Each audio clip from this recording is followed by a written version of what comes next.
dans une profonde dépression. Et c'est de là que part notre super fanfiction. On est votre safe place, nos aventures elles sont space.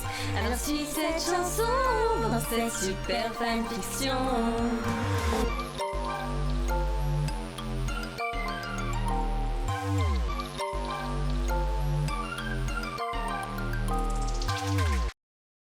Je me réveillais en sursaut. J'avais fait un horrible cauchemar dans lequel mon œuf se faisait renverser par un camion-citerne. C'était vraiment horrible.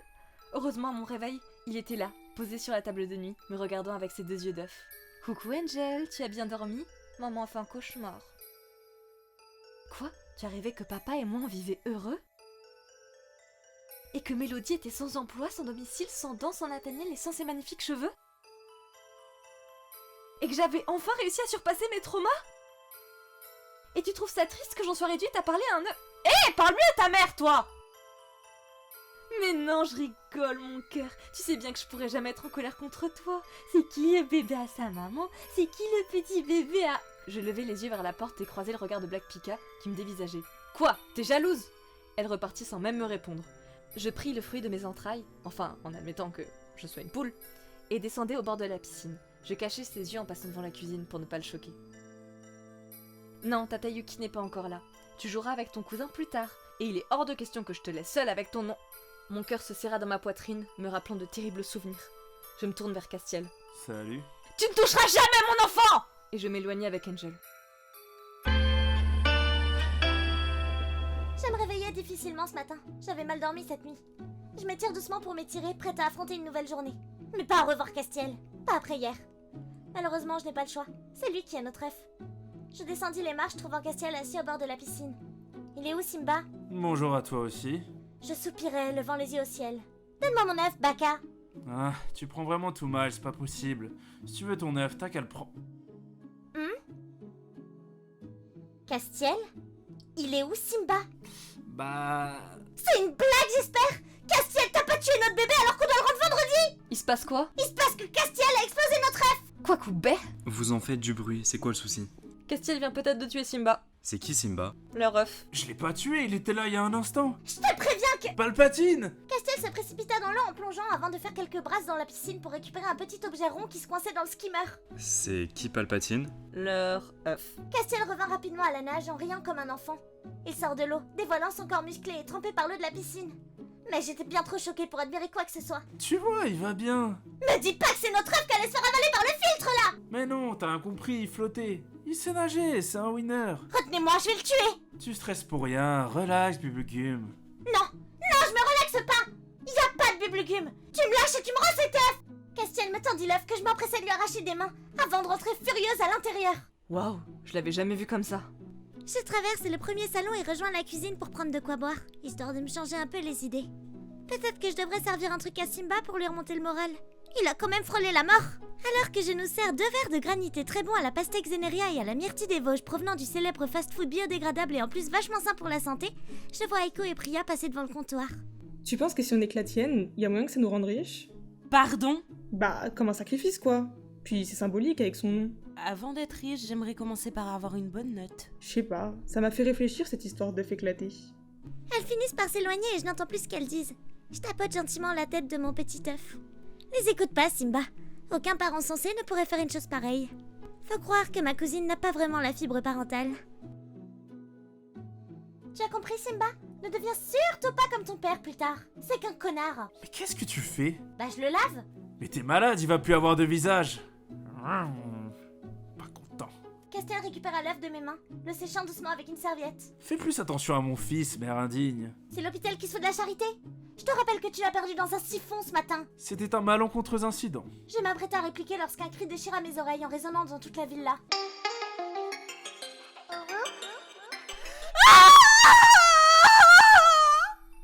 Mon enfant! Ma descendance! Mon ange de la mort! Il est... Nathaniel ouvrit la porte, paniqué. Qu'est-ce qui se passe? Il baissa le regard et découvrit le cadavre de notre œuf éclaté sur le sol. Je me jetai dans ses bras. Ils ont assassiné notre enfant! Quoi? Mais qui? Pardon, réflexe. Je sais pas qui a fait ça. Je suis partie aux toilettes 2 minutes, je l'avais laissé sur mon lit et j'éclate en sanglots.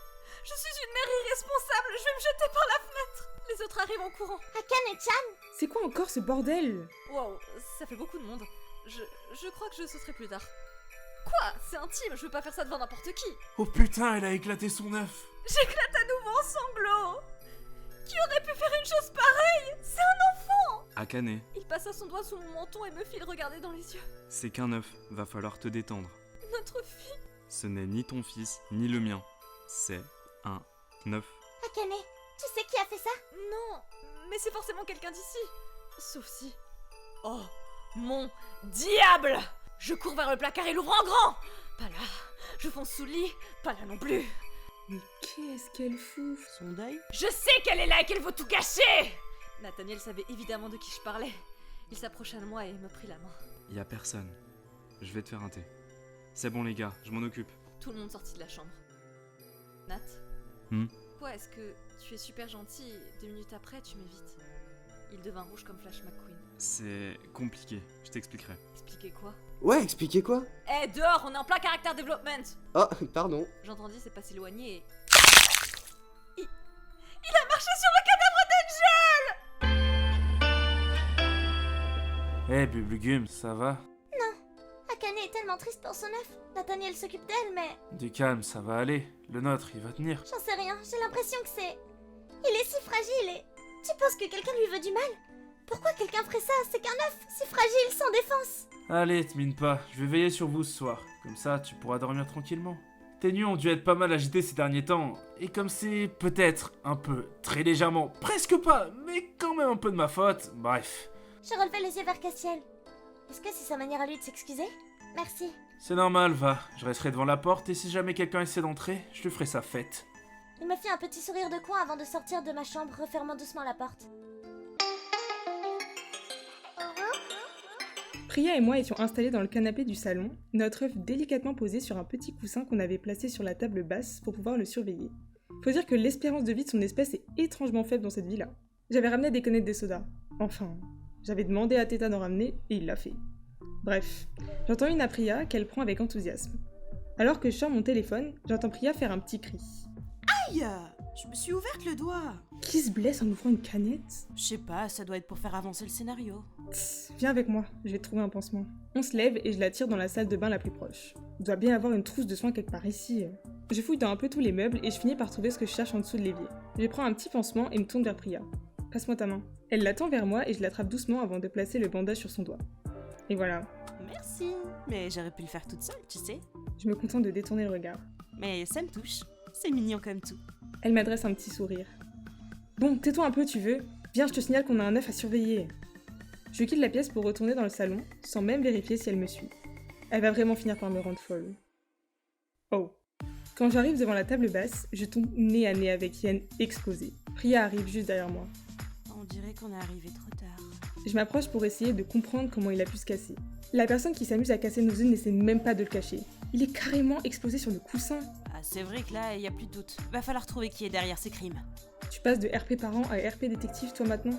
Ouais, et toi maintenant, t'es mon assistante. Alors viens, on va prévenir les autres du drame. Cette fois, c'est elle qui me tire, pour m'emmener là où sont les autres. Je ne vais vraiment jamais être tranquille. On pourrait pas juste faire un enterrement? Le troisième jour n'était même pas fini que nous avions déjà perdu 3 œufs. Toute la team s'était réunie dans le salon afin d'en discuter. Nous avions tous une mine grave. Bon, nous savons tous pourquoi nous sommes ici. Il faut retrouver ce casseur d'œufs. Bien parlé, Priya. La villa n'est visiblement plus un havre de paix pour eux. Il faut stopper le responsable. Je pense que c'est Castiel qui a buté vos œufs. Quoi? Tu dis ça juste parce que tu me détestes? Et alors? T'es tellement con, ton œuf il aura honte de toi. Venant d'une meuf qui connaît le goût de chaque couleur de la boîte de feutre. Marrant quand on sait que c'est pour toi que les Power Rangers crient leur couleur. T'as pas inventé la poudre, mais t'étais pas loin quand le baril a explosé. Et toi t'es pas la Twingo la mieux tunée du Pas-de-Calais. T'es la raison pour laquelle il y a des ingrédients sur les bouteilles d'eau. Ça suffit, du calme. Vous allez réveiller les petits. Ça dort pas un œuf. Qu'est-ce que t'en sais? T'es trop occupé à les éclater pour le savoir. Stop. Yuki a raison. Ça ne sert à rien de se disputer maintenant. Mieux vaut veiller sur ceux qui sont encore là. Et ils ne sont plus que 2. Alors soyons vigilants. C'est tout ce qu'on peut faire. Et si quelqu'un entend le moindre bruit suspect, il réveille directement les autres, d'accord? Tout se serre la tête. Bon, espérons que cette petite mise au point va arranger les choses. Voilà, après 1 heure que j'aime retourner dans mon lit. Impossible de trouver le sommeil. J'observais Simba Palpatine sur ma table de chevet. Il me regardait avec des grands yeux tristes. Je sais ce que tu veux, mais c'est pas possible.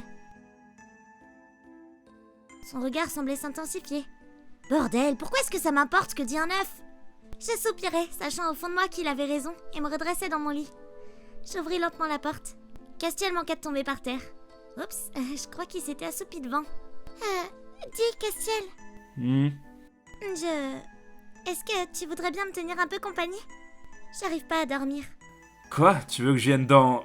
ouais, bien sûr, j'arrive. Il semblait étonné, mais il l'était sûrement pas autant que moi. Il referma la porte derrière lui tandis que je remontais dans mon lit sous mes couvertures. Il restait debout en face de mon lit. Tu peux t'asseoir, je vais pas te manger. Castiel arqua un sourcil d'autant plus décontenancé. C'est Simba, il voulait te voir. Il trouvait que c'était pas juste que tu restes devant la porte toute la nuit. Castiel sembla se détendre et eut un petit sourire de coin. Ah ouais, c'était ça. T'as l'air épuisé. Je dors pas beaucoup en ce moment.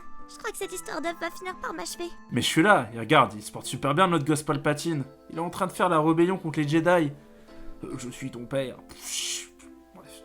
Ouais, mais pendant combien de temps encore? Tu te prends trop la tête. Respire et essaie de dormir un peu, ça te fera pas de mal. T'as raison. Je remontais les draps sur ma tête en soupirant doucement. Je me tournais vers Castiel. Hé, je suis désolée moi aussi. J'aurais pas dû t'empêcher de t'occuper de lui ni de crier dessus. Même si t'as failli le noyer dans le filtre. Castiel eut un léger rire avant de rétorquer. Tu vas me le ressortir jusqu'à quand celui-là? Je suis un excellent père. Regarde, il a pas l'air traumatisé. C'est vrai qu'il avait pas l'air spécialement perturbé. Enfin, pas plus que d'habitude. Tu penses qu'on est de bons parents pour lui? Je dirais même qu'on est les meilleurs si on se base sur les stats de cette maison. Pas cool. C'est vrai, my bad. Je commençais à somnoler. Étrangement, la présence de Castiel m'apaisait. Il s'était assis plus confortablement à côté de moi. Pour ma part, j'avais doucement glissé la couverture sur sa jambe avant de m'endormir contre celle-ci. J'ai à peine le temps de sentir que ses doigts caressaient délicatement mes cheveux. Je me retrouvais déjà au pays des rêves. Attention!